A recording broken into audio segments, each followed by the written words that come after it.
안녕하세요. 말은 지금 프로그램 PD 신강규환입니다. 오늘 주제는 재개발과 도시재생 사이입니다.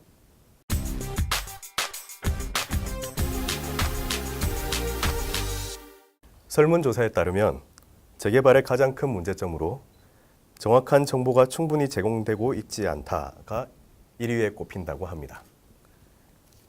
실제로 재개발 대상지의 주민들은 재개발에 대해서 잘 모르고 이 상황에 처해 있는 경우가 많다는 것이죠.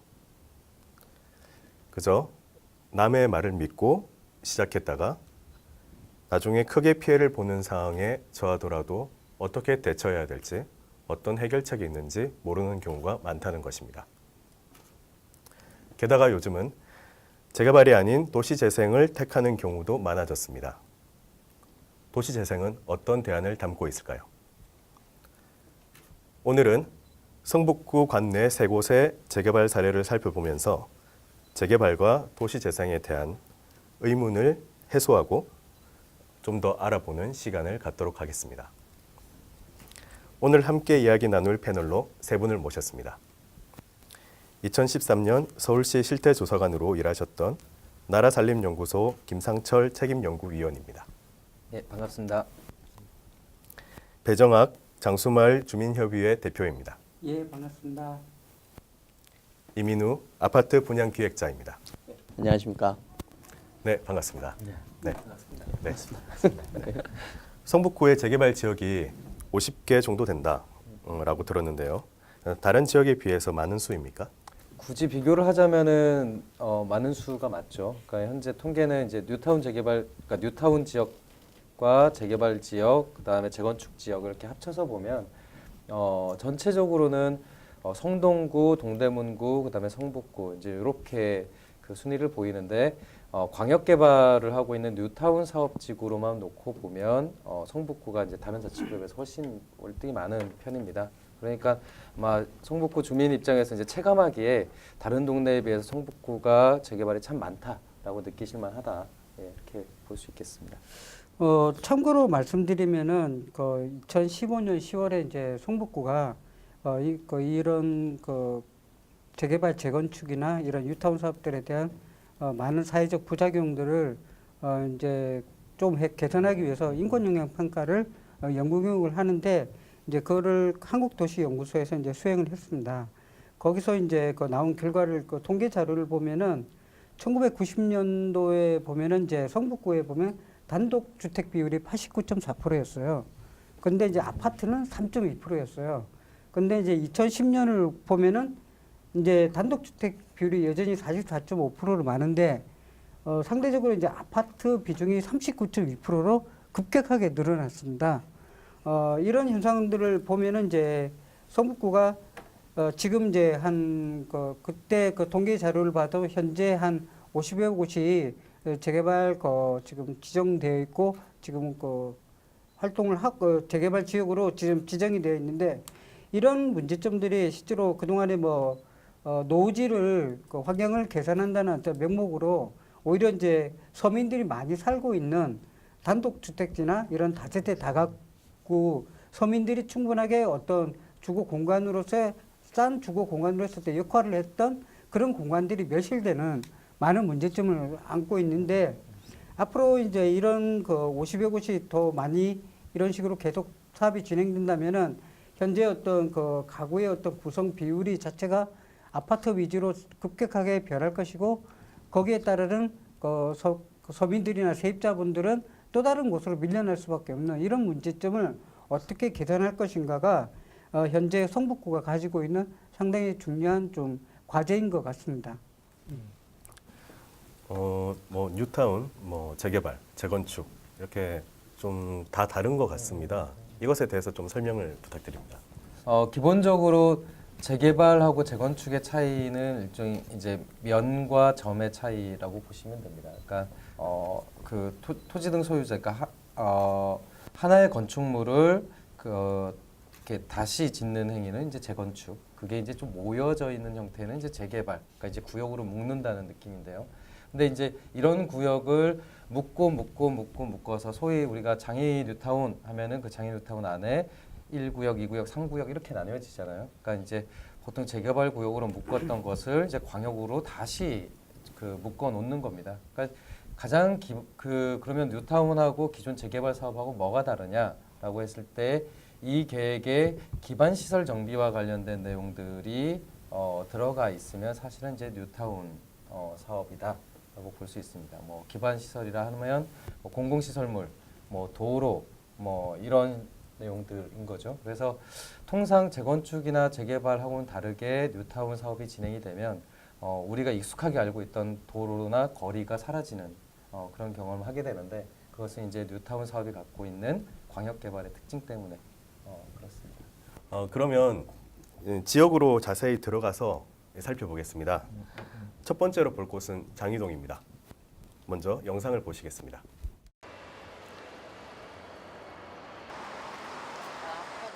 우리는 지금 근린상가예요.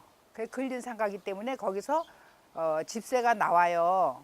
그 집세 나오는 거 가지고 우리 저기 남편하고 제하고요 먹고 살고 있거든요. 그걸로 우리 집세 나오는 거 정도의 그 집을 살려고 우리가 보러 다녔어요. 몇 달을 다녔더니 한 2억을 보태야 되겠더라고요. 그러니 우리 노인네가 돈이 있습니까? 없죠. 그러니까 2억이라는 돈을 보태야 되니까 우리는 도저히 할 수가 없다. 안 나간다는 게 아니에요. 나가기 때문에 조합에서 전화가 와요. 나갈 거냐 안 나갈 거냐. 나갈 거다 우리. 돈을 조금 더 달라. 예. 그 2억을 보태야 되는데 2억까지는 아니래도 참 몇 천만 원이라도 줘야 될 거 아니에요. 우리 공시지가보다 조금밖에 더 안 줬어요. 그런데 생각을 해봐요. 공시지가라는 건 정부에서 주는 건데 최저의 금액이잖아요. 그 최저의 금액보다 그렇게 조금 더 준다는데 이사 갈 바보가 어디 있어요. 결국은 자기 재산가 때문에 그런 겁니다. 반대자는 돈 더 달라 하는 거고 나도 입주를 하기로 했으니까는 하면은 그때 또 무슨 결과가 있겠지 하고 이건 뭐 결정된 건 이제 막연한 그런 기대감을 갖고 사는 거고 하다못해 이거 그 전에 여기 도마도 하나 100원이면 샀던 거 지금 1,000원 갖고 못 삽니다. 이러한 추세가 왔는데 부동산은 그대로 있을 리가 없고 그러니까 또 오른다 해도 내가 큰 이익은 없어요. 내가 올라도 저 집도 올라 다 올라 주위가 올라 그러니까 항상 그게 그 값이 아니냐 그런 생각을 갖고 있습니다. 그래서 찬성을 하고 그대로 살자. 찬성하는 것이 이 싸우는 거 좀 낫지 않습니까? 하도들 싸우니까요 아주 질려요 저는. 내가 조금 손해봐도 나가자. 여럿이 하는데 나가자. 그러면 뭔가 또 좋은 일도 올 거고 그런 거 아니겠어요? 네, 정리해 보면 장인 뉴타운 사업에 전반적으로 제동이 걸려 있는 것으로 보입니다. 사업성 부족으로 15개 구역 가운데 5개 구역에서 재개발이 취소되거나 취소를 앞둔 데 이어서 추가로 2개 구역이 주민 반대로 사업이 무산될 상황에 놓여 있군요. 이 장인 뉴타운 상황이 이렇게 된 데에 대한 경위를 좀 말씀해 주시면 좋을 것 같습니다. 일단은 뭐 가장 직접적으로는 뉴타운 재개발 사업의 이제 경제성이라고 불리는 이제 사업성이 떨어졌기 때문이고요. 그것은 뭐 추진 주체나 혹은 정부 정책이나 이런 거의 영향이라기보다는 2008년도 이후에 뭐 세계 경제 상황, 그다음에 한국 경제의 조건들 때문에 전반적으로 부동산이 이끌고 있었던 그 경제 상황이 이제 나빠진 다시 이제 그러니까 구조적인 원인이 가장 크고요. 그래서 2015년 이후부터는 소위 그 조합이 설립이 되고 사업 시행 인가까지 가더라도 해제가 되는 그런 지역들이 이제 나오고 있는 실정입니다. 아마 장애 지역 같은 경우도 그렇게 이제 그 재개발의 여력이 이제 떨어져서 그렇게 해제되는 곳이 많이 나오는 것으로 그렇게 보여집니다. 네. 이민우 네. 분양기획자님, 네. 지금 이 장이동 같은 경우 부동산 정책의 변화와 지금 이렇게 된 상황과 관련이 좀 있습니까? 그러니까 레미안 퍼스트가 분양을 했는데 그때 아마 분양가가 낮진 않았거든요. 그랬는데 청약률이 굉장히 높았어요. 거기뿐만 아니라 고덕지구 그 역대 청약률이 아마 그 서울 역대 청약률이 다 갱신해 버렸어요. 8월 26일 이후에 분양했던 것들은 그게 풍선 효과 때문에 그렇게 돼가지고 11월 3일이죠. 2016년 11월 3일 날 규제가 한 번 더 들어갔어요. 서울시 전역으로 청약 규제랑 여러 가지 규제들이 좀 들어간 상황에서 지금도 지지부진한데 관계성이라고 보면은 아무래도 저기 지역에서만 보더라도 지금 초록색으로 지금 해제 안 된 부분이 아마 전철역에 좀 가까울 거예요. 그리고 저기는 공원이랑 좀 가깝고 나머지는 좀 지역성으로 좀 많이 떨어지니까 아무래도 그런 것도 있는데 지역성이 떨어진다는 건 아무래도 금액이 좀 많이 낮을 거예요. 낮은 상황이면은 투기꾼들이 몰려요. 도로 3평짜리에 막 3, 4명씩 들어가 있고 거기에서 알박기 들어가 가지고 버팅기고 보상 그러니까 분양을 받고 싶은 마음은 없어요. 보상을 받고 싶은 건데 이 도로가 저는 안 하겠다. 난 안 하겠다. 나는 반대다. 이러면서 그럼 버티는 분들도 계실 거고. 그러면서 어쩔 수 없이 건설사에서는 그걸 보상 비용이 다 들어가니까 그 보상을 해주면은 결국 그 찬성한 사람들의 다 비용 부담이 되거든요. 그게는 재개발 같은 경우에는 항상 투기꾼들이 항상 몰리잖아요. 그러면서 아마 장이동은 좀 오래 끌었고 서울에서 아마 가장 클 거예요. 구역이 재개발 구역 중에. 그러면서 투기꾼들이 좀 많다 보니까 그런 이제 해제 요인이 되지 않았나 싶기도 해요. 네.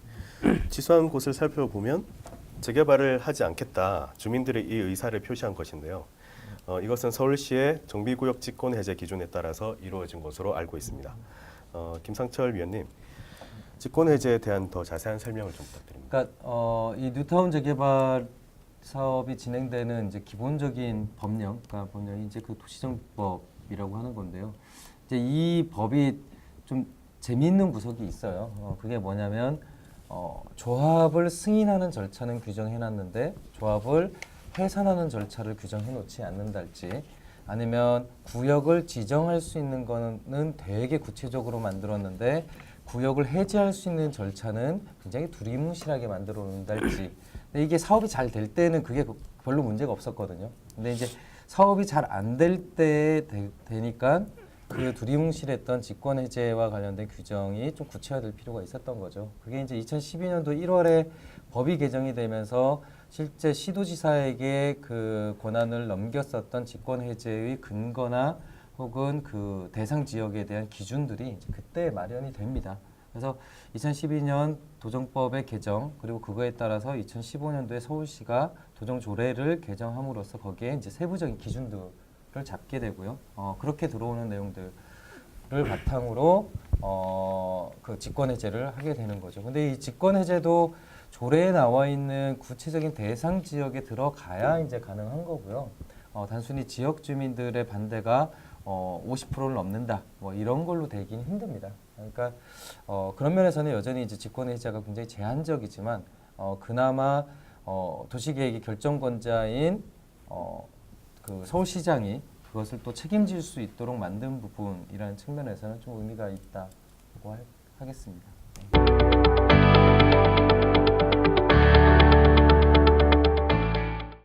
장이동 11구역의 경우 지난 3월 16일에 직권 해제가 되었고, 이제 기사를 살펴보니까 13구역을 예로 들면서 난개발의 우려를 표하는 목소리가 있더라고요. 기존의 뉴타운 사업이라고 하는 특징 자체가 공공이 자기 투자를 통해서 만들어야 되는 기반 시설을 그 민간 조합에서 하는 거기에 이제 용적률이라는 것을 더해주면서 거기서 나온 개발 이익을 갖고 기반 시설을 투자하는 방식이었던 거죠. 만약에 공공이 그것을 이런저런 목적 혹은 필요에 의해서 직권 해제를 해갖고 해제를 했다 그러면 거기에서 발생되는 주거 환경 개선, 기반 시설 정비라고 하는 책임은 다시 공공이 갖고 가야 되는 겁니다. 근데 그냥 직권 해제 해놓고 할 역할 다 했다라고 해버리면 이 난개발의 책임을 지역 주민에게 그냥 떠넘기는 거고요. 그것은 정말 지역 주민을 2번 죽이는 일이죠. 재개발 구역일 때는 건축이 제한이 되잖아요. 근데 직권이 해제가 되면은 일단 건축 제한이 풀려요. 그래서 결국에는 이거를 말 그대로 도시 재생가 만약에 한다고 하면은 고쳐서 다시 사는 거잖아요. 고쳤을 때 아까 뭐 반대하셨던 분들처럼 수익성이 나온다면 고쳐 살 수 있겠죠. 근데 자그만하게 자기 집이었는데 이게 계속 개발로 묶여 있어서 아무것도 못 하다가 이제 풀려가지고 그래 여기다가 그러면은 빌라를 져서 팔든가 아니면은 임대를 주든가 그런 식으로 개발이 이루어질 수도 있는 거고, 실질적으로 뭐 투기꾼들, 빌라업자들은 그렇죠. 대부분 건축업자가 좀 많아요. 건축업자들이 대부분 이제 가서 싸게 지어줄게. 그래서 막 짓는 경우가 많아요. 근데 요즘에는 사실은 좀 투명하게 잘 짓는 편이거든요. 옛날에는 자재 쓰레기들 거기다 안에 다 넣어놓고 막 그런 식으로 짓기도 했는데 실제로 요즘 같은 경우에는 빌라를 지어도 깨끗하게 짓고 짓는 공정도 실제로 보여주면서 그래서 분양을 받는 경우도 많아요. 근데 뉴스에도 요즘 많이 나오는 건데 뭐 어쨌든 빌라 지금 판매하는 사람이 있잖아요. 셀러들이 있잖아요. 셀러들은 결국에는 그 얼마 수수료를 얼마 주냐에 따라서 먼저 팔아주고 이런 게 좀 있어요. 그런 게 있다 보니까 결국에는 이런 오랫동안 재개발 구역에 묶여 있다가 직권 해제가 되면 제일 먼저 생각하는 사람들은 이제 수익성을 아마 보게 될 거예요. 그래서 이거를 고쳐서 뭐 임대료를 어느 정도 받든가 그렇게 되면은 고쳐 쓰겠죠. 근데 그런 상황이 아닌 집들은 여태까지 계속 어렵게 살던 집들은 그냥 아예 넘겨버리고 이거를 빌라로 줘서 재분양을 해가지고 그렇게 해서 그래서 난개발 빌라업자들이 뭐 막 지면 난개발이 될 수는 있는데 어떻게 보면은 빌라가 또 이제 깨끗하게 짓게 되면은 요즘엔 또 건폐율이 옛날처럼 땅 꽉 쪄서 짓는 게 아니라 주차 공간도 늘어나게 되니까 그것도 어떻게 보면 도시 재생이 아닐까라는 또 생각도 들어요. 그런 경우는 빌라 들어가는데 돈을 더 많이 내지 않아도 됩니까? 돈을 더 내지 않는다는 게 그러니까 어떤 말씀이세요? 지금 재개발에서 주민들이 이제 좋지 않다고 얘기하는 거는 추가 분담금이 많이 발생한다 네네네. 이런 부분이잖아요. 근데 빌라 같은 경우는 어때요? 빌라는 그러니까 건축업자들이 대부분이 일단은 분양 후에 돈을 받는 조건으로 짓는 경우도 많아요. 만약에 일단 지어놓고 땅 주인은 땅을 갖고 있는 거잖아요. 그래서 일단 빌라 건축 비용을 들어서 건축을 지은 다음에 분양을 하고 맨 위층은 당신 드릴게 나머지는 분양을 해서 수익을 어느 정도 뽑아내고 이런 경우도 좀 많이 있고 만약에 그 돈이 안 나오니까 근데 빌라 업자들이 거기 안에서 주인이랑 재개발이랑 똑같아요. 대립하면서 자재를 써야 되잖아요. 이 안에서 좀 안 좋은 자재, 날림 공사라고 하죠. 날림 공사하는 경우도 많고 아파트도 그게 좀 요즘 문제가 되고 있긴 한데 어쨌든 그게 커뮤니케이션이 잘 이루어져서 한다면 일단 물론 추가 분담금이라는 거는 공사하는 중간중간에 들어갈 수도 있겠죠. 근데 만약에 이게 월세를 받는 경우에 되면 기존에 있던 집보다는 월세를 더 많이 받을 수 있을 거고 전세도 받을 수도 있을 건데 그거에 대한 추가 분담금 당연히 들어갈 수 있는 건축을 새로 짓는 거니까요. 그건 이제 본인 주인 마음이 되겠죠. 그러니까 아니면 이제 그거를 다시 다 분양을 해서 본인은 그 분양금을 어느 정도 받은 다음에 다른 집을 살 수도 있고 뭐 그건 선택인 것 같아요. 그렇죠. 네. 근데 이제 다만 그런 경우에 이제 그 건물주들이 감수하는 거는 뉴타운과 같은 재개발하고는 조금 다르죠. 왜냐하면 뉴타운 재개발은 내 재산이 조합에 그냥 섞여서 거기서 막 섞여갖고 집합적으로 개발하고 그걸 다시 이렇게 분배를 받기 때문에 왠지 손해 보는 느낌 이런 게 드는데 이 재건축이나 이런 건 어쨌든 내 땅 갖고 내 돈 갖고 지어서 내가 팔아서 번다라고 하는 느낌이 있으니까 사실 이제 그 감정적인 부담은 좀 다르죠. 네, 손해액도 본인이 부담하는 거니까요. 그렇게 하는 거니까요. 네. 양상이 다르네요. 예. 네. 지금 장이동을 보면 거의 재개발, 뉴타운으로 인해서 나타날 수 있는 거의 모든 현상의 집합소 같습니다. 이런 이제 재개발에 대한 갈등도 많고, 그리고 후유증도 심하고 반대도 많고, 찬성도 있지만요. 그런데 도대체 이 재개발을 왜 하려고 할까 이런 기본적인 의문이 생깁니다. 김상철 선생님, 네. 도대체 재개발은 왜 하는 거죠? 그 도시정비법의 제 1조에 보면은 보통 이제 법령의 목적이 나오죠. 이제 거기에 다 들어가 있습니다. 그러니까 쾌적한 주거 환경을 만드는 거죠. 그리고 그 지역의 주민들한테 어쨌든 윤택한 그 환경을 제공함으로써 더 삶이 행복해지고 풍요롭게 만드는 게 뉴타운 사업, 그러니까 재개발 사업의 목적입니다. 그와 동시에 정부 입장에서는 신규 주택을 좀 추가적으로 확보하는 효과가 있고요. 아시겠지만 조합이 그 신규 주택을 공급하더라도 300세대 이상의 경우에는 그 한 17%를 임대주택으로 의무적으로 공급해야 되고 물론 이제 공짜는 아니라 그 건설 원가로 이제 매입을 하는 형태이지만 실제로 그렇게 임대주택을 공급하는 수단으로서 신규 주택을 공급하는 수단으로서 거주민들의 주거 환경을 개선하는 수단으로서 그리고 미비된 정비 기반 시설을 공급하는 수단으로서 뉴타운 혹은 재개발 이런 방법을 진행하게 되는 것이죠. 네. 이민우 분양기획자님도 네. 그 재개발의 장단점에 대해서 한 말씀 해주시죠. 장점이라고 말하면 일단은 그 원 주민들 있잖아요. 그러니까 권리가액을 받은 다음에 새로 아파트를 지으니까 이제 그거에 대한 이제 얘기를 하다 보면은 실질적으로 제가 작년에 있던 신촌수 마이파크 쪽에 있었는데 거기 이제 조합원들 분양가가 그러니까 권리가액은 각자 다르니까 땅값 받은 거고 조합원들 분양가가 한 25평 기준으로 말씀드리면 한 4억 정도 그 정도 선이었는데 이제 일반 분양가가 6억 정도 됐어요. 25평 기준으로. 그러면은 2억 정도의 차익이 발생해요. 그렇게 따지면 일반 분양을 하는 시점에서는 그게 이제 어떻게 보면 시세로 자리를 잡아요. 6억이라는 금액. 그렇죠. 그렇게 되면 분양이 잘 됨에 따라서 조합원들은 6억으로 묻어가는 느낌인 거예요. 그러면은 그렇죠. 조합이 그러니까 근데 분양이 되게 잘 됐어요. 그래서 6억이 됐는데 일반 분양가에서 프리미엄이 한 7천 정도 또 붙었어요. 실질적으로. 그러면은 그냥 3억 정도를 이렇게 한꺼번에 번 거예요. 그런 상황이 발생을 했고 이건 일단 초기니까 그리고 최근에 제가 입주했던 아연 아이파크 이제 거기도 재개발이었죠. 거기 입주장에 가서 일을 했는데 거기 같은 경우에도 분양가에 가고 일단 입주했을 때 금액 이제 거래되는 금액이 한 3억 정도 그 정도 차이 정도 했어요. 3억 정도 이득을 본 거예요. 실질적으로. 장점으로 말하면 그건데 이제 실질적으로 거주하는 사람은 별로 없었죠. 땅 주인이죠. 결국에는 땅 주인이 권리가액을 빼고 나머지 그 돈을 받는 거고 실제로 그걸 개발이 아연 아이파크 같은 경우는 입주를 할 때도 실제로 거기 살던 사람이 입주하진 않아요. 별로.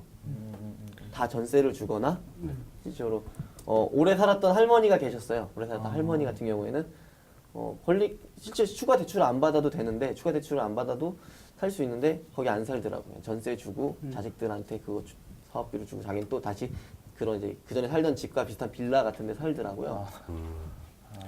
그러니까 25평에 6억이란 말씀이십니까?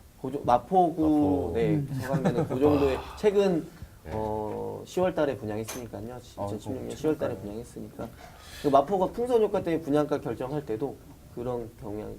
그러니까 이제 강남권으로 가야 되는 돈들이 이제 이쪽으로 네, 다 이렇게, 빠진 네. 거예요. 고덕이 성공하면서. 네. 네. 그러니까 그 분양을 하는데 실제로 일반 분양이 한 500세대 정도 분양을 했는데 청약이 2만 6천 개가 들어왔어요. 어우야. 와. 너무 많이 들어온 거죠. 이게 거품이 빠지고 있다라고 하는데 아닌가 보네요. 네. 한국에 돈 많은 사람 많은 것 같아요. 그러니까 근데 실질적으로 들어가는 돈은 처음에는 이제 1,000만 원만 들어가잖아요. 계약할 때 1,000만 그쵸, 들어 한 달 뒤에 10% 나머지 들어가는 거잖아요. 일단 이렇게 수요가 많이 몰려버리면 떴다방들 많이 몰리게 되잖아요. 그러면은 일단 1,000만 원 주고 이제 당첨이 되고 보는 거예요. 그렇죠. 당첨이 돼서 일단 그 급하게 팔아버리는 거예요. 자기 돈이 없으면 계약금도 없는 경우 있잖아요. 그쵸. 계약금 없으면 그 떴다방들은 그냥 말아 넘겨요. 벌금이 300만 원이에요. 전면 300만 원인데 300만 원 밖에 안 되는 거예요. 이 사람들. 그쵸. 벌금 그럼요. 내고 나는 하겠다. 그럼요. 차익이 얼마인데? 그런 지금 얘기 느낌이에요. 드렸잖아요. 3억인데. 네네. 그런 식으로 해서 그 실질적으로 이렇게 개발이 된 다음에 원주민들은 좀 오랫동안 있었는데 그런 이제 그런 차액을 가지고 이득을 어느 정도 보게 되면은 물론 세입자들은 별로 보상받는 건 없겠지만 그 원래 소지주들은 어느 정도 보상을 받게 되겠죠. 네. 참 그 사항이 그 수익만 놓고 보면은 네.